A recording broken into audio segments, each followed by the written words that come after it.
Tantor Audio, a division of Recorded Books, presents Depression for Dummies, 2nd edition, by Laura L. Smith, Ph.D., and Charles H. Elliott, Ph.D., narrated by Donna Postel.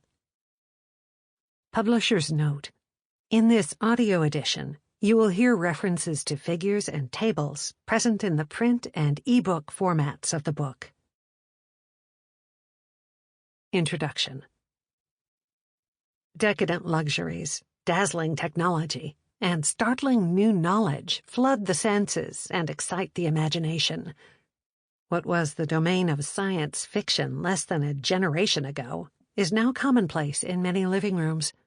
Today, cable companies beam recently released movies to inches-thick televisions that hang on walls. All you have to do is press a few buttons on your remote control, and your home is a cinema. And with a couple of words to your virtual assistant, you can order a pizza that arrives in time for the start of the movie. In the field of healthcare, advancing knowledge of the immune system promises new cancer treatments that go to the source of the disease. Nanotechnology eventually will allow inconceivably small machines to clean out congested arteries like a plumber's snake. And the Human Genome Project begins to solve the mysteries behind countless inherited diseases. Sure, the world still has plenty of problems, but solutions for many of them lie on the horizon. Yet the World Health Organization paints a less optimistic picture. It estimates that on any given day, 264 million people worldwide suffer from depression. Over the course of a year, about 10% of the world's population suffer from an episode of depression. Depression rates continue to increase, and most experts believe that the increase is real, not just a result of more people seeking help. Theories abound concerning the alarming increase in depression today. But regardless of the cause, this scourge robs its victims of happiness, joy, and the capacity to give and receive love. The good news is that more weapons exist for defeating depression than ever before. Clinicians have devised new psychotherapies that have been verified as effective in treating depression and preventing relapse. Medications, methods of stimulating key nerve centers, and other psychotherapies continue to be refined and developed. The majority of people no longer need to suffer with long-standing, intractable depression. About this book. We have two primary goals in writing this book. First, we want you to understand the nature of depression. Understanding depression makes the idea of dealing with it less frightening. Second, we present what you're probably most interested in discovering: how to overcome your depression, or help someone you love who has depression. We leave no stone unturned in our quest to bring you every possible means for battling depression. We draw strategies for defeating depression from the fields of medicine and psychotherapy. We tell you about the arsenal of medications and other strategies that can combat depression. We show you how focusing on your overall health with exercise and nutrition can pay off. Plus, we extract elements from the psychotherapeutic approaches that have stood up to the tests of rigorous research and been verified as highly effective treatments for depression. These approaches include cognitive therapy, acceptance and commitment therapy, ACT, behavior therapy, interpersonal and relationship therapy. Then, we go one step further. We turn to the field of positive psychology for ideas on navigating your way from feeling good again to feeling even better. We want you to make your life more joyful and more meaningful. Depression for Dummies offers you the best advice available based on scientific research. We believe that if you practice the techniques and strategies we provide in this book, you'll very likely feel better. For some people, this book may be a complete guide for defeating mild depression. Numerous studies show that self-help often works. However, Depression frequently needs more care and attention than you can receive through self-help. If your depression significantly hinders your ability to work or play, you need to get professional help. No book can completely replace therapy. Start by seeing your family doctor. If you're seeing a therapist or counselor, you may find that Depression for Dummies can help augment your therapy. Be sure to discuss that possibility with your therapist.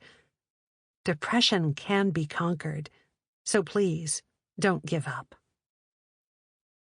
Foolish Assumptions. Who would want to read this book? We assume, perhaps foolishly, that you, or someone you love, suffers from depression. We also figure that you want to banish depression from your life. Finally, we imagine that you're curious about a variety of helpful strategies that can fit your lifestyle and personality. If these descriptions strike a chord, this book is for you. On the other hand, you may be a professional who is looking for a good, easy-to-understand resource for your patients who suffer from depression. Readers over the years have told us that our For Dummies books on mental health issues have been helpful in both their recovery and their understanding of what they're dealing with in therapy. Icons used in this book. Throughout this book, we use icons in the margins to quickly point out different types of information. Here are the icons you'll see, and a few words about what they mean. Remember. As the name of this icon implies, we don't want you to forget the information that accompanies it. Tip. This icon emphasizes pieces of practical information or bits of insight that you can put to work. Warning. This icon appears when you need to be careful or seek professional help. Technical stuff. This piece of art alerts you to information that you may find interesting, but not reading it won't put you at a disadvantage in the battle against depression. Beyond the book. There is a free cheat sheet available online. Go to dummies.com and type Depression for Dummies cheat sheet in the search box. The cheat sheet gives you signs that you may be depressed, some depression's do's and don'ts, as well as resources to get professional help. Where to go from here? Most books are written so that you have to start on page 1 and read straight through. Don't worry too much about reading chapters and parts in any particular order. Read whatever chapters apply to your situation. However, we suggest that you at least skim part 1, because it contains a variety of fascinating facts, as well as important ideas for getting started. In addition, the more severe your depression, the more we urge you to start with Chapter 5 and continue with Part 3. These chapters contain a variety of ways for overcoming the powerful inertia that keeps severely depressed people from taking actions. After you read those chapters, feel free to continue picking and choosing what topics you want to explore. Part 1. Discovering Depression and Preparing a Plan. In this part, understand the costs of depression. Find out what depression looks like. Figure out how to cope when bad things happen. Take a closer look at ways to get help. Chapter 1. Demystifying and Defeating Depression. In this chapter, defining depression, calculating the costs of depression, treating depression, going beyond depression. Like solitary confinement, depression isolates those who experience it. Alone, fearful, and feeling powerless, sufferers withdraw. Hope, faith, relationships, work, play, and creative pursuits, the very paths to recovery, seem meaningless and inconceivable. A cruel, inhuman punishment, depression incarcerates the body, mind, and soul. Though depression feels inescapable, we have a set of keys for unlocking the jail cell of depression that confines you or someone you care about. You may find that the first key you try works, but more often than not, escape requires a combination of keys. We're here to help, and we have a ring of keys for you to try out. We also tell you how to choose a great locksmith, mental health professional, if you can't find the right key. In this chapter, we clarify the difference between sadness and depression. They're not the same. Next, we show you how depression looks among various groups of people. We calculate the costs of depression in terms of health, productivity, and relationships. We tell you about the treatment options for depression. And finally, we offer a glimpse of life beyond depression. Just singing the blues or depressed? Life delivers death, divorce, disaster, disease, disorder, disgrace, and distress. Inescapable and inevitable. Even if nothing else goes wrong, you're eventually going to die. Expecting to live a life absent of sharp episodes of sadness, despair, or grief is unrealistic. In fact, without times of sorrow, how would you truly appreciate life's blessings? Yet misfortunes and loss need not lead to depression. What's the difference? Sadness and grief lessen in intensity as time passes. See Chapter 2 for more information about grief and types of depression. Sadness and grief may seem fairly overwhelming when they occur, but time does eventually heal, unless the grief turns into depression over time. Remember, unlike episodes of despair, depression involves deep feeling of guilt and loss of self-esteem. People suffering from depression feel hopeless, helpless, and unforgiving of themselves. Depression disrupts the body, often impacting sleep, appetite, concentration, energy, and sex. And depression profoundly diminishes the ability to love, laugh, work, and play. Depression is a mood disorder in which a person feels profoundly sad, joyless, despondent, and unable to experience pleasure. Depression comes in various types that have somewhat different symptoms. We describe these categories of depression in Chapter 2, but all involve a low mood or diminished sense of pleasure. The varying phases of depression. Depression doesn't discriminate. It can affect anyone, regardless of race, social class, or status. Typical symptoms of sadness, loss of energy and interests, low self-esteem, feelings of guilt, and changes in appetite and sleep appear in men, women, children, and the elderly. Such symptoms also manifest themselves across different cultures. However, a depressed preschooler may not exactly look the same as a depressed 80-year-old. In Chapter 2, we dissect the various categories of depression. In this chapter, we show you how depression looks in different people at different life stages. The cases we present in this chapter, and throughout this book, don't represent real people. However, they're loosely based on the people we've worked with in our collective careers. Young and depressed. Depression can be found among children of any age, from preschool through young adulthood. However, preschoolers have relatively low rates of depression. Depression increases throughout childhood and is most common in adolescence. Warning: the rates of depression in children are likely underreported because parents and professionals often fail to recognize the problem. Children rarely spontaneously report depression to others. Instead, they more typically remain unaware of their feelings, which manifest themselves through changes in their behavior, appetite, and sleep. Mackenzie's mom surprises her by bringing cupcakes to school on her 8th birthday. The teacher leads the class in singing Happy Birthday, but Mackenzie barely smiles.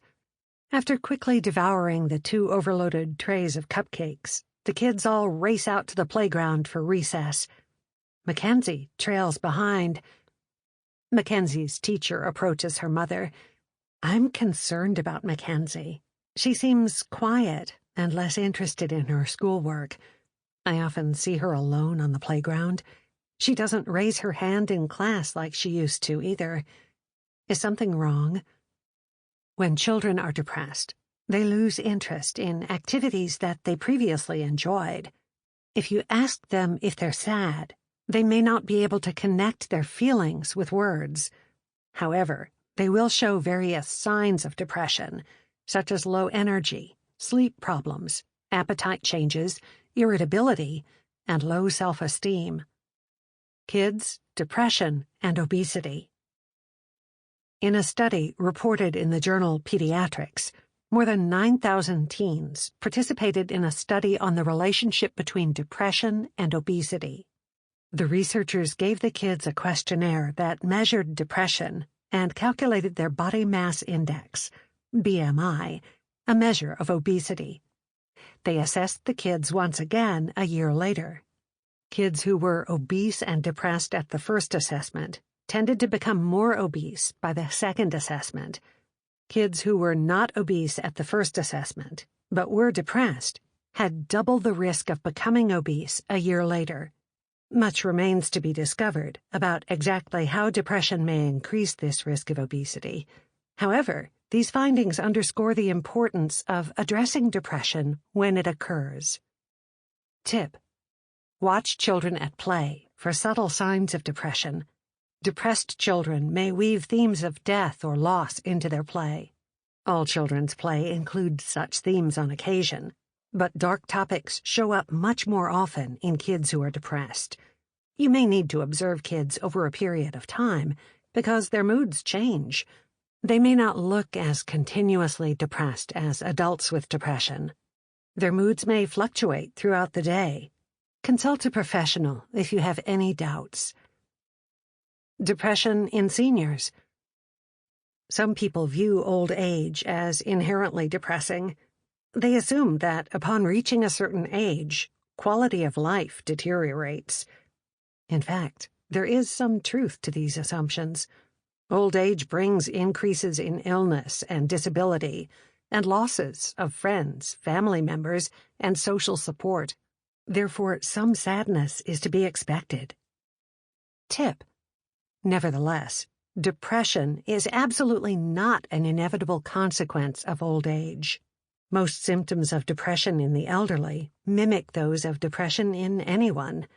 However, the elderly are a little more likely to focus on aches and pains rather than feelings of despair. Furthermore, they commonly express regret and remorse about past events in their lives. Depression interferes with memory.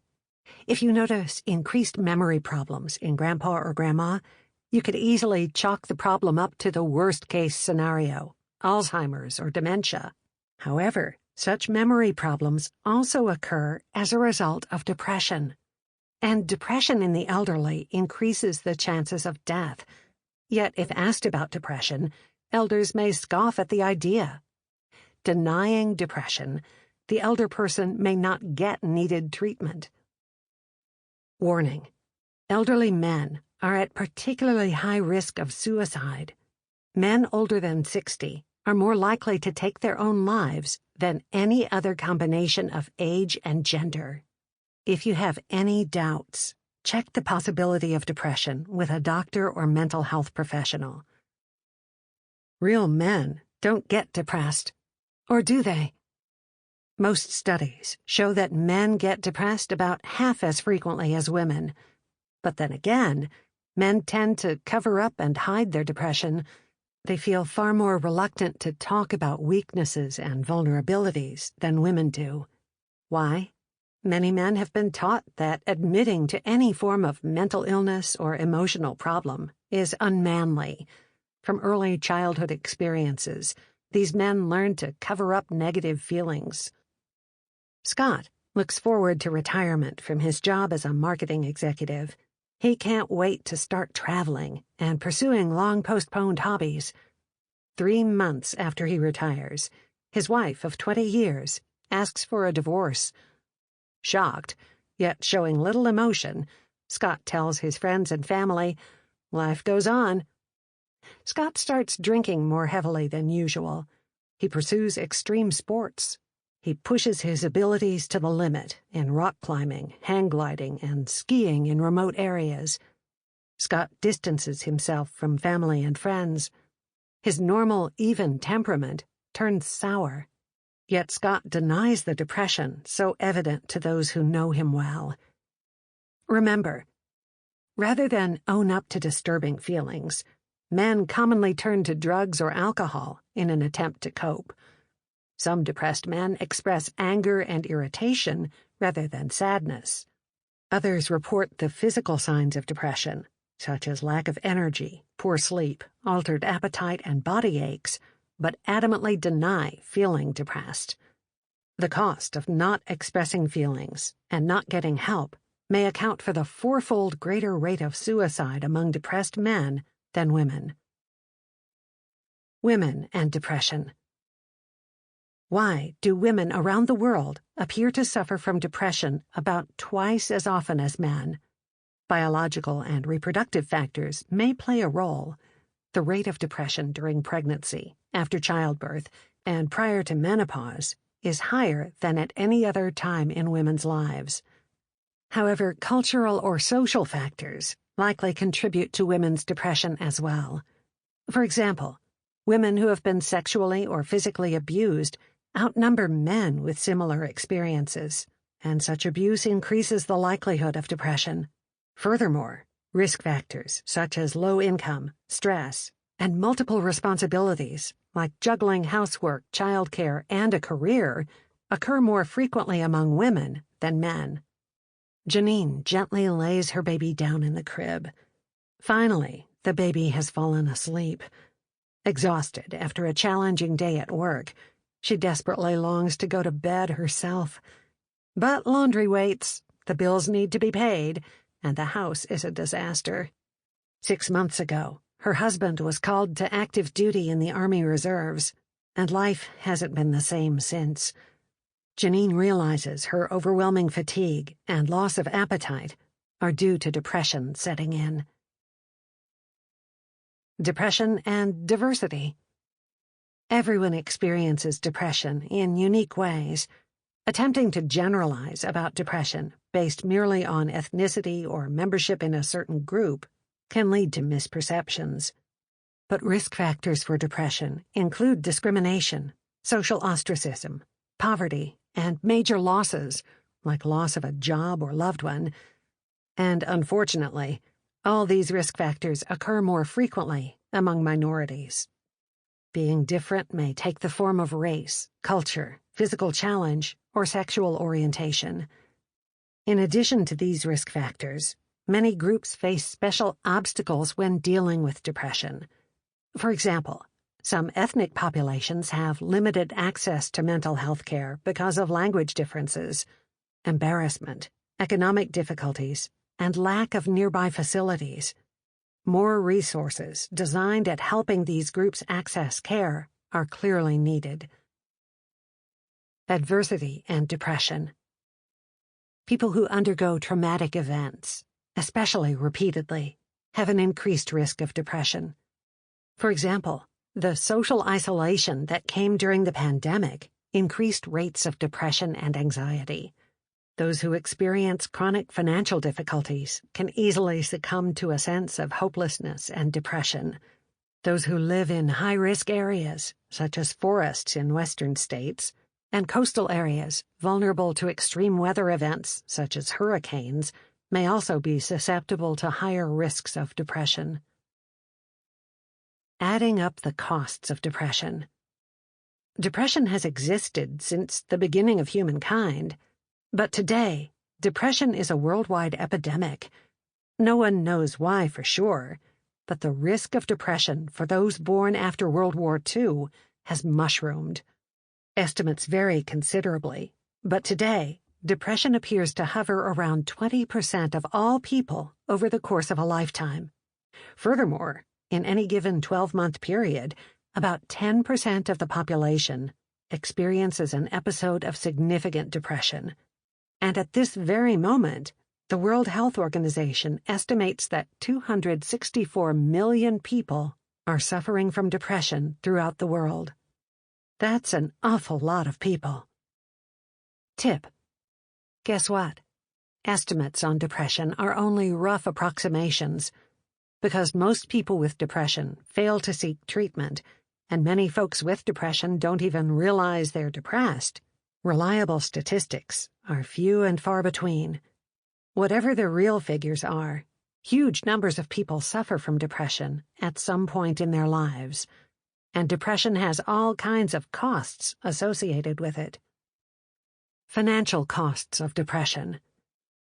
The World Health Organization, WHO, has created a statistic called the Global Burden of Disease, GBD, that puts a number on the worldwide economic cost of various diseases. Depression is now one of the top 5 largest contributors to the GBD. The financial cost of depression is staggering. In the United States alone, the American Psychiatric Association pegs the price tag of depression at $210.5 billion per year. Where do these costs come from? Depressed people miss work more often and get less done when they do work. Parents of depressed kids may have to miss work to get their children to treatment appointments. Treatment also represents part of the total tab, but remember that alleviation of depression increases productivity, reduces absenteeism, and reduces medical costs. Previewing personal costs of depression. Economic facts and figures do little to describe the human costs of depression. The profound suffering caused by depression affects both the sufferer and those who care. Words can't adequately describe these costs. The anguish of a family suffering from the loss of a loved one to suicide. The excruciating pain experienced by someone with depression. The diminished quality of relationships suffered both by people with depression and those who care about them. The loss of purpose and sense of worth suffered by those with depression. The loss of joy. Detailing depression's physical toll. Depression's destruction radiates beyond personal and economic costs. Depression damages the body. Scientists discover new information almost daily about the intricate relationship between mood and health. Today, we know that depression affects your immune system. Your body has a complex system for warding off infections and diseases. Various studies have shown that depression changes the way the immune system responds to attack. Depression depletes the immune system and makes people more susceptible to disease. Your skeletal system. Untreated depression increases your chances of getting osteoporosis, though it's unclear exactly how depression may lead to this problem. Your heart. The relationship between depression and cardiovascular health is powerful. Johns Hopkins University studied healthy doctors and found that among those people who developed depression, their risk of heart disease increased twofold. This risk is comparable to the risk posed by smoking. Another study, reported in the journal Circulation, followed more than 4,000 elderly people who were initially free of heart disease. Researchers found that elderly persons with depression were 40% more likely to develop heart disease and 60% more likely to die. Intriguingly, they discovered that every increase in depression scores led to even greater increases in heart disease risk. This risk occurred above and beyond the risks posed by smoking, high cholesterol levels, and age. Your mind. Although depression can mimic dementia in terms of causing poor memory and concentration, depression also increases the risk for dementia. We're not sure why, but scientists have discovered that an area in the brain thought to govern memory is smaller in those with chronic depression. If left untreated, Depression can disrupt and possibly damage connections in your brain and may lead to the degeneration and death of brain cells. Sample complete. Ready to continue?